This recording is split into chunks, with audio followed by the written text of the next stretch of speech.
Os principais nomes do cenário político passam por aqui. Café com Política. Oferecimento Buser. Descubra sua experiência. Vai de Buser. No Café com a Política de hoje, a gente recebe o ex-deputado estadual, ex-vereador em Belo Horizonte. Deixa eu ver se eu posso dizer pré-candidato do MDB à Prefeitura de Belo Horizonte, Irã Barbosa. Muito bom dia. Bom dia, Guilherme. Bom dia, Thalita. Bom dia. É um prazer estar aqui de novo. Pelo sorriso, eu acho que sim, viu, Guilherme? Aparentemente é isso. Mas vamos, aos poucos, entender um pouco melhor o que isso acontece. Vamos lá, vou lhe chamar de deputado aqui pela formalidade, evidentemente. Deputado, vamos lá. Eu queria entender primeiro qual é o plano do MDB. O partido, já há algum tempo, tem se modificado muito internamente. Teve a saída de alguns quadros ainda pré-eleição de 2022. Teve em outro momento anterior também outras mudanças, ou seja, digamos, o MDB mais antigo se modificou bastante em relação ao que conhecíamos. O MDB quer o que exatamente nessas próximas eleições? Eu acho que o MDB quer reganhar a confiança da população, né? É um partido que chegou a ter 6 deputados federais, 11 deputados estaduais há menos de 6 anos atrás. Hoje tem 2 deputados federais, 2 deputados estaduais. Eu acho que foi dado um recado bem claro pela população do que ela pensa do MDB hoje. E eu acho que esse quadro, eu acho que esse pensamento hoje reflete a parte interna do PMDB. O PMDB entende que errou o seu caminho nos últimos anos e quer renovar, quer refazer, quer mostrar um caminho diferente para tentar ganhar essa confiança da população de volta. E o que foi o principal erro? Vocês conseguem hoje elencar assim, o que teve de erro e o que é prioridade para reganhar, como o senhor coloca aí, a confiança da população? Eu não vou falar pelo partido, porque eu acho que esse erro foi cometido muito a nível nacional. Essa quebra de confiança do partido com a esquerda, né? Quando o Temer era vice da Dilma, todo o processo do impeachment foi extremamente traumático para o Brasil. E eu acho que a inabilidade do partido de renovar na hora que precisava renovar. O MDB é um partido que ficou igual o Galo de 2015. Ele tinha ganhado muita coisa, era muito campeão, mas envelheceu. E não soube trocar as peças para continuar sendo um partido vencedor. Então ele foi chegando nos últimos anos com as mesmas ideias antigas, com os mesmos processos antigos, os mesmos atores que as pessoas já não queriam mais e o resultado não dá para mentir. Igual eu falo, urna não mente, a urna não mente. A urna é exatamente o reflexo do que a população quer. Aconteceu com o MDB, aconteceu com o PSDB, aconteceu com o PSB, aconteceu com o PV. Não parece ser algo relacionado apenas aos partidos mais robustos. Isso aconteceu no espectro político de uma maneira geral. O MDB deveria ter se posicionado de uma maneira diferente. Outros partidos trocaram de nome, o próprio MDB chegou a fazer isso. Tirou o nome partido para dizer, sou alguma coisa diferente do que era. Mas os quadros eram muito parecidos. O MDB internamente não se renovou, não havia práticas diferentes dentro do partido, deputado? Houve uma polarização no Brasil, né? Assim, a noção do que é direita e esquerda no Brasil, assim, mudou violentamente nos últimos 8 anos. E você vê que os partidos de centro perderam a força de maneira absoluta. Uma coisa que eu tenho visto, inclusive, é que a tendência é que os políticos de centro venham a acabar. Com o algoritmo da internet funcionando como está, ou seja, só ganha engajamento as pessoas que têm opiniões absolutas sobre as coisas, os partidos de centro, as pessoas de centro tendem a ficar espremidos nesse canto e as opiniões tendem a ficar mais fortes a cada um desses lados. Acho que todo partido que estava no centro ou qualquer coisa assim foi basicamente engolido por essa onda. Agora, isso começa a trocar um pouco também, a população começa a ficar cansada disso. Você vai olhando para as ruas, do mesmo jeito que você vê que tem pessoas de direita e esquerda completamente convictos do que são e tal, você vai vendo uma parte da população interna isso que está completamente deprimida. Nós somos completamente cansados desse tipo de briga que nunca foi a intenção. Uma coisa que eu converso com vocês, vou dar um exemplo para vocês, tá? Hoje nós temos em Belo Horizonte, apesar de já ter caído pela metade, nós temos 20 mil crianças que não têm acesso à educação básica, tá? 20 mil crianças que não conseguem fazer matrícula no MEI porque não tem vaga, você não tem o MEI suficiente, ok? A gente sabe, estatisticamente, que a possibilidade dessa criança ir para o crime é 8 mil vezes maior do que uma criança que vai para uma escola particular, por exemplo, e quase 1000 vezes maior do que uma criança que vai para qualquer escola pública, não importa a qualidade dela, tá? 1000 vezes maior. Então, se você é uma pessoa de esquerda, você concorda que o Brasil não pode deixar de dar educação para nenhuma dessas crianças.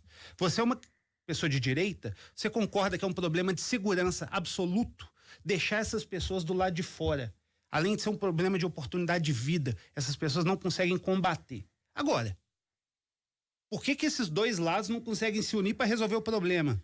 Por que fica um lado brigando com o outro, criando problemas na educação que simplesmente hoje não são prioridades e deixa de dar prioridade porque é?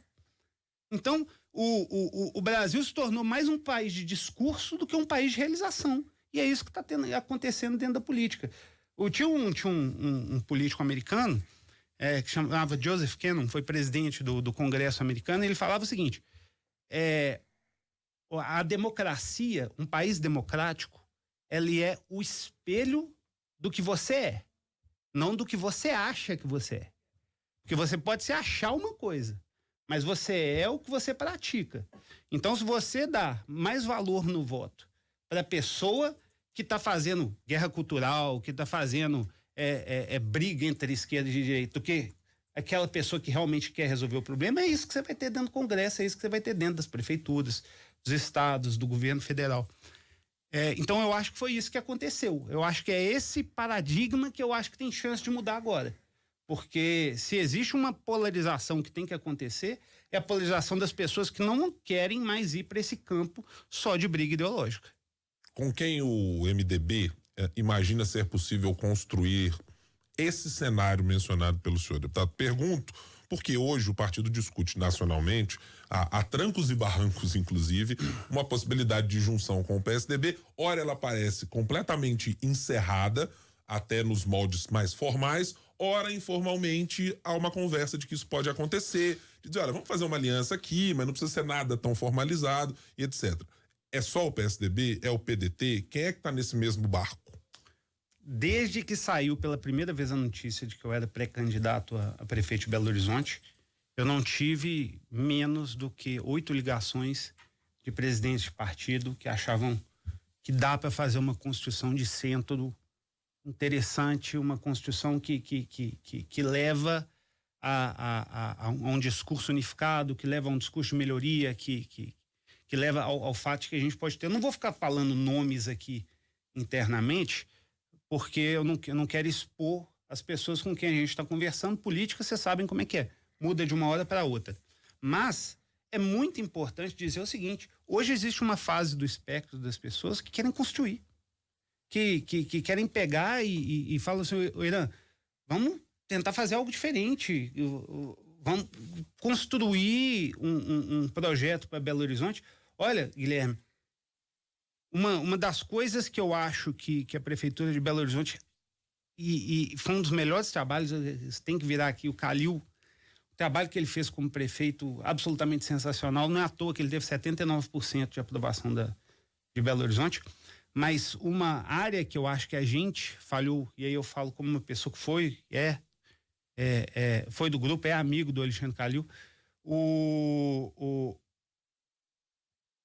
Belo Horizonte não recebeu nenhum real dos quase R$500 bilhão do governo federal de de repasses voluntários, ou seja, uma coisa que o presidente pode passar para Belo Horizonte. Isso é muito ruim, a gente só recebeu dinheiro na época do Temer. É surreal, e isso aqui eu não estou falando como elogiar o Temer, não. Eu estou falando de... É surreal que o Temer tenha sido o único presidente da República que colocou algum dinheiro voluntariamente em Belo Horizonte. Que o resto de Belo Horizonte tenha passado completamente ignorado, inclusive durante a pandemia. Faltou busca política? Eu acho que faltou um processo maior de reconhecimento de grupo, tá? Eu acho que a gente não teve uma bancada federal, por exemplo, que quis representar Belo Horizonte, que se sentiu amparada pela Prefeitura de Belo Horizonte a buscar resultados maiores. Porque eu fui deputado. Eu sei o quanto é ruim você ficar fazendo uma briga sem ter amparo, tá? E nessa interlocução eu acho que houve uma falha, porque os deputados federais eles têm que ser amparados para eles poderem buscar recursos. Não é à toa que o metrô não sai, não é à toa que vários projetos de Belo Horizonte fiquem parados no governo federal. Belo Horizonte é uma cidade que ela só elegeu, na verdade, com os votos de Belo Horizonte, só um deputado saiu eleito daqui nos últimos 12 anos, que foi o Nicolas. Ah, não, mentira, o Nicolas e a Duda. 2 deputados saíram daqui eleitos. Uma cidade que tem potencial para fazer 10% da bancada federal, elegeu 2. 2 deputados que representam a esquerda e a direita. A esquerda e a direita nessa forma mais disruptiva possível. Ou seja, nessa questão da ideologia. E mesmo assim, não é a prioridade a questão da resolução dos problemas do dia a dia. Ou seja, não é problema de resolver. Então, ou faltou aos deputados a capacidade de fazer interlocução com o governo federal e trazer para Belo Horizonte, ou faltou para Belo Horizonte a capacidade de trazer os deputados para a mesa, pegar e falar assim, olha, vamos junto construir, porque eu posso melhorar a sua base política aqui na cidade, onde você tem voto, de maneira que você saia, porque, gente, vamos lá, coisa mais básica da política, só fica na política quem tem voto. Não adianta nada você virar e falar assim, igual falavam comigo, nossa, Irã, seu trabalho é sensacional. Ótimo, mas chega no final da eleição, você não tem voto, você vai ficar do lado de fora. E você tem que trabalhar isso, você tem que trabalhar para que esses caras que trabalham por Belo Horizonte tenham voto. E eu acho que isso é uma coisa que tem que mudar. O MDB e a sua pré-candidatura à Prefeitura de Belo Horizonte é uma candidatura de centro ou de centro-esquerda ou de centro-direita? Centro-esquerda. Isso vamos deixar isso bem claro. Eu tenho como eu acredito que o Estado brasileiro tem que comparecer a questões básicas como saúde, educação, estrutura financeira mínima para as pessoas, porque é impossível você falar que uma pessoa, que um menino que nasce na favela, que está dentro dessa fila esperando uma vaga no MEI, que ele consegue competir no mercado a nível de meritocracia com uma criança que vai para uma escola particular, ou, por exemplo, igual eu, que fui para a escola americana de Belo Horizonte quando eu tinha 10 anos de idade. Tá? Falar que é meritocracia, falar que eu consigo os melhores empregos, que eu consigo a melhor estrutura de vida, porque eu sou melhor do que essa criança, não é verdade. Então, qualquer discurso que comece, qualquer trabalho que comece dentro desse meu trabalho, ele é um trabalho de reconhecimento. É o seguinte, nós temos que entregar o mínimo, para que esse cidadão possa competir com qualquer outro. O direito de igualdade só nasce a partir do momento que todos os cidadãos têm um mínimo para poder competir entre eles. E é esse que é o trabalho que eu acho que mais falta para a Prefeitura de Belo Horizonte. Você parar de ficar inventando moda de um tanto de coisinha e concentrar recursos para a gente poder resolver 4 problemas básicos. Tá? Belo Horizonte tem 4 problemas básicos que todo mundo vai concordar. Questão da educação, igual eu falo para você, todo mundo que está na fila, todo mundo que está saindo da escola com analfabetismo funcional. Belo Horizonte ainda forma pessoas que, mesmo sabendo ler e escrever, não conseguem entender o texto, por exemplo, do jornal O Tempo. Tá? Não conseguem entender um contrato que vão assinar quando vão para uma escola. Não conseguem, quando compram uma casa, não sabem entender o que estão assinando. Tá? Nós temos o problema da saúde ainda. Nós temos ainda milhares, se eu não me engano, que é 60 mil pessoas que estavam na fila quando eu saí da prefeitura. ainda na fila eletiva. Cara que quebra o braço, que precisa fazer uma cirurgia corretiva e fica 6, 7 meses na fila de espera. Se bem que hoje a fila de espera da prefeitura caiu para 3 meses, que é uma coisa muito boa que foi conseguido fazer. Mas ainda tem gente nessa fila. Tá? Essa fila ainda existe e ela tem que acabar. Terceira coisa é a questão de segurança. Se você sai de casa, passa a sua vida se matando para conseguir dinheiro, para levar para casa, e alguém vem, rouba, te tira esse dinheiro, muitas vezes te tira a vida, o Estado está falhando com você. Então, nós temos que pegar e tirar Belo Horizonte a nível do nível de criminalidade que está. E a quarta questão é trânsito. O cidadão Belo Horizontino perde. Principalmente o que anda de ônibus, o que vem de fora da região metropolitana, por exemplo, ele perde cerca de 1/3 da vida dele. No percurso do trabalho, 1/3 da vida dele. Uma coisa que eu converso com todo mundo, que eu tento falar com as pessoas, eu falo assim, gente, você não vai falar comigo, tá? Que uma dona de casa que vem de Ribeirão das Neves para trabalhar aqui na Savassi, por exemplo, ela começa 8 horas da manhã e termina 6 horas da tarde, o turno dela, ok? 8 horas, 2 horas de almoço. Mas não é aí que o turno dela começou. O turno dela começou quando ela saiu de casa às 5:30 da manhã para pegar o ônibus. O turno dela terminou quando ela chegou em casa às 8:30 da noite. Para poder esquentar a janta para os filhos, para poder colocar os filhos para dormir. Vou te interromper especificamente nesse caso ao tratar de transporte, deputado. O senhor esteve na Prefeitura de Belo Horizonte e faz uma defesa muito clara do ex-prefeito Alexandre Calil, e nós estamos num mandato de continuidade do prefeito Wagner Mann. Ainda que possa ter, claro, marcas diferentes entre ambos, é um mandato de continuidade. Olhando retrospectivamente, e até o que o senhor poderá ser em 2024, de 0 a 10, foi bom o que foi feito no transporte da gestão Calil até esse momento a gestão Fuad? Acho que até a gestão do Calil estava muito bem. O Calil, ele passou 6 anos com controle absoluto do transporte público. A população falava do valor da passagem, foram concedidos 2 aumentos. 2. O prefeito bateu a mão na mesa e falou assim, opa, peraí, aqui não. Vocês trazem o documento tudo certinho, a gente vai dar um aumento. E aí, de repente, explode. Ele sai, perde-se o controle, explode. A Câmara Municipal faz uma CPI em cima do transporte público e 6 meses depois está votando dar 1 bilhão para esses caras? Tipo, o que aconteceu com a política de Belo Horizonte em 6 meses que eu não consegui ver? Porque ou foi perda de comando ou virou uma bagunça generalizada. O secretário de governo é o mesmo. É o mesmo que foi do Márcio, né? Isso. Não é o mesmo. Exato. E esse, inclusive, é um problema da gestão atual, tentar ser o Márcio Lacerda. A gente fez um projeto para tirar o Márcio da prefeitura. Quando eu me uni ao Calil, era isso. A gente queria exatamente tirar isso. E impressionante que voltou a ser prefeito do Márcio, sem o Márcio. O que ainda é pior, porque nesse caso ele era melhor um pouco. Você participou da campanha, né? Do Alexandre Calil, foi coordenador de campanha, aliás. E agora, com essa pré-candidatura, a gente tem outros nomes também que esperam o apoio de Alexandre Calil. Já teve algum tipo de conversa? Você já falou com ele? O apoio dele está confirmado para sua pré-candidatura? Eu e o Alexandre, acima de tudo, somos amigos, tá? Eu nunca deixei que a nossa relação política afetasse nossa amizade. Foi assim quando ele era prefeito, quando eu era deputado. Quando, na minha reeleição, houve uma pressão absoluta nesse negócio de ajudar. Muita gente falou na política que a prefeitura tinha falhado quando eu não me reelegi, né? Teve até a troca lá do Paulo.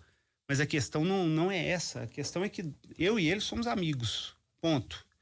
Se eu vou fazer por merecer o apoio do ex-prefeito Calil, é outra questão. Mas o primeiro apoio que eu preciso é do eleitor, é de quem está em casa. É ele que coloca você lá. O eleitor, ele é de longe a pessoa que mais faz diferença nesse processo. E o fato dele considerar meu nome hoje já me ajuda, já me fortalece. E já me fortalece dentro do MDB para que eu possa ser essa pessoa no futuro. E é claro que se eu ganhar força, dentro do meu grupo, com esses outros nomes, eu ganho força para poder negociar, para poder conversar e falar assim aqui, vem cá, vamos construir isso junto. Existem outros espaços hoje que são ocupados que a gente pode ajudar como prefeito em outras frentes. Mas quão importante é o apoio dele, Irã? No momento em Essencial. que a gente fala de Alexandre Calil, lembrando da aprovação, né, que teve durante o seu mandato e da história que construiu em Belo Horizonte. Essencial. Eu faço questão, volto a falar, de ter o meu amigo comigo no palanque. E eu acho que na hora certa ele vai conseguir decidir essa questão. O que eu não quero fazer nesse momento é criar um compromisso que ainda não existe. Nós estamos há 1 ano e meio da eleição quase. Está 1 ano e meio da eleição. E a gente precisa construir mais. Eu quero chegar melhor, quero chegar mais forte.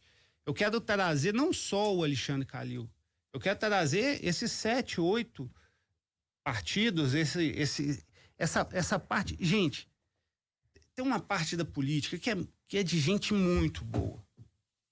Olha,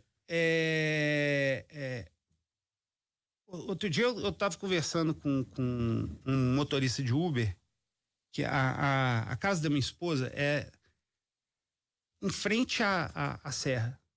E ele não queria me levar lá. E eu tive que explicar para ele 2 coisas.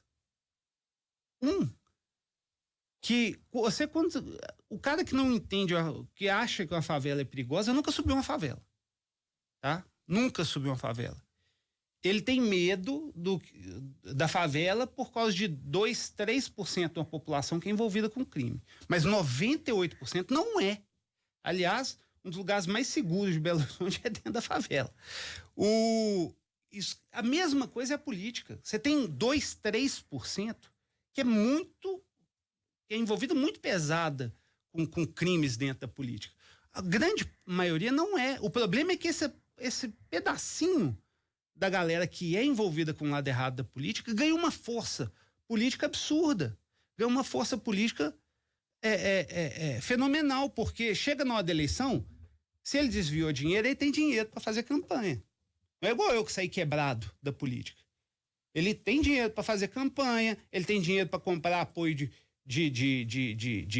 liderança política, ele não tem problema nenhum em comprar voto.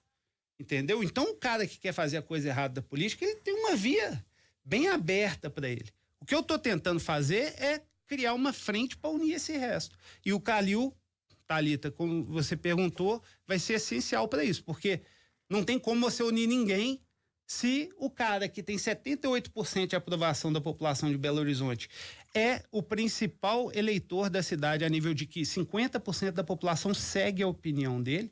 Claro, é uma pessoa número 1 que eu quero dentro do meu palanque. Eu devo entender, portanto, que dado o caráter essencial que tem Alexandre Calil para a sua pré-campanha, ele precisaria deixar de lado um pouco a ideia de apoiar Carlos Viana, por exemplo, para quem já manifestou apreço por uma eventual candidatura em 2024?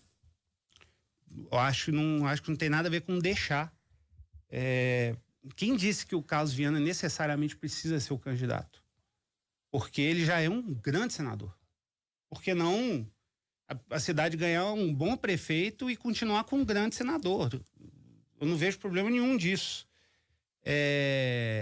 Do mesmo jeito que eu consigo pensar em 1 milhão de maneiras que a gente consegue fazer um grupo dentro da cidade que fique unido. O que eu não acho que pode ter para nenhuma candidatura, em nenhuma forma. E, gente, isso eu não tenho há 6 anos. Vou explicar uma coisa para vocês que acontece depois que você sai da política. A vida melhora demais. Você aprende um tanto de lições, a maior delas é a humildade.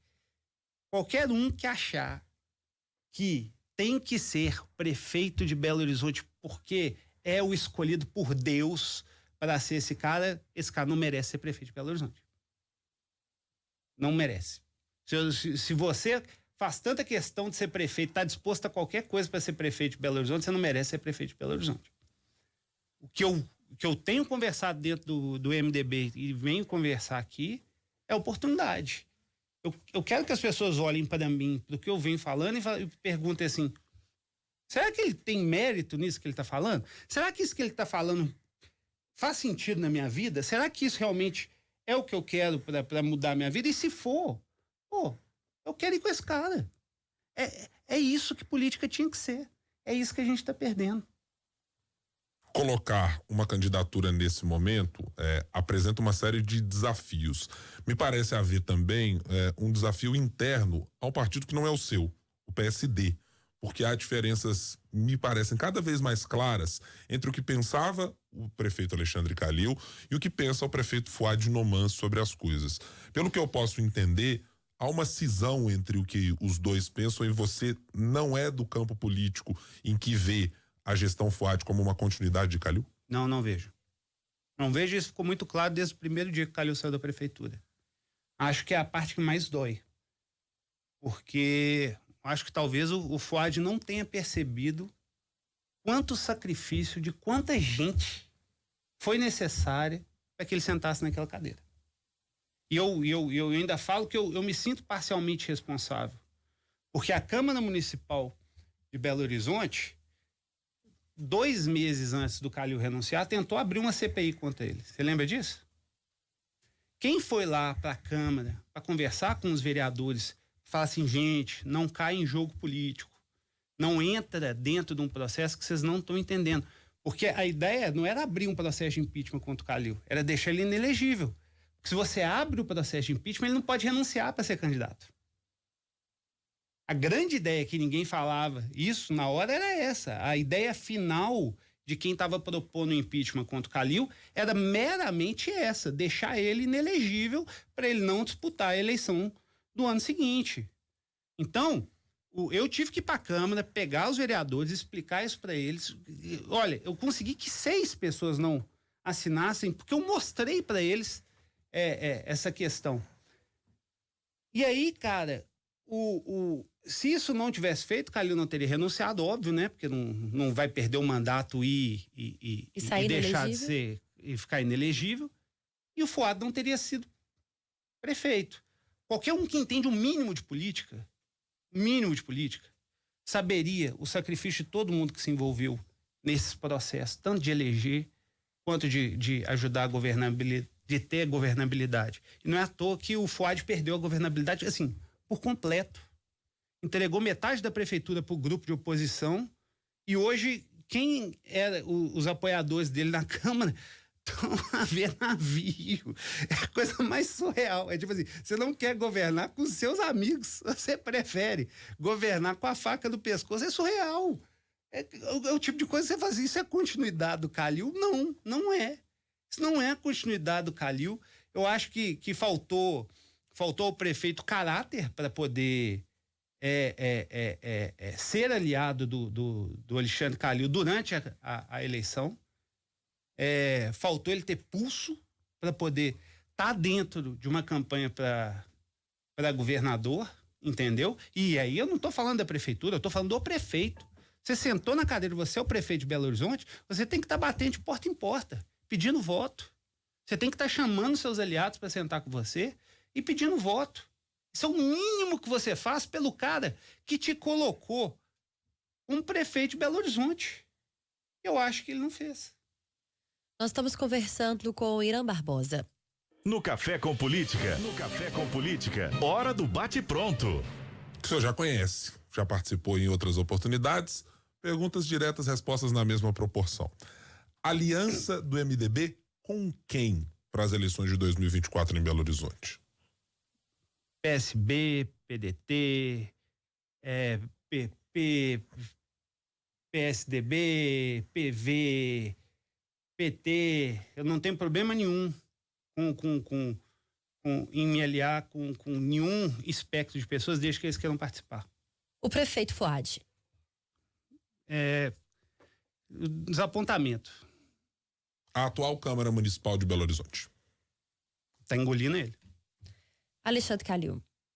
É um grande amigo. Irã Barbosa, ex-vereador, ex-deputado estadual por Minas Gerais e pré-candidato do MDB à Prefeitura de Belo Horizonte em 2024. Muito obrigado por estar aqui conosco. Até uma próxima. Gente, foi um prazer enorme. Obrigado por permitirem que eu venha aqui falar um pouco das minhas ideias, estar aqui com vocês de novo, senti saudade disso. Já fazia alguns anos e é uma honra. Só as coisas boas da política, tá vendo? Tem que vir aqui para vir conversar com a gente, tá vendo? Volte sempre, viu, Irã? O espaço tá aberto e os microfones também. Obrigado, gente. De verdade, um abraço para todo mundo que assistiu e que ouviu a gente. Os principais nomes do cenário político passam por aqui. Café com Política. Oferecimento Boozer. Descubra sua experiência. Vai de Boozer.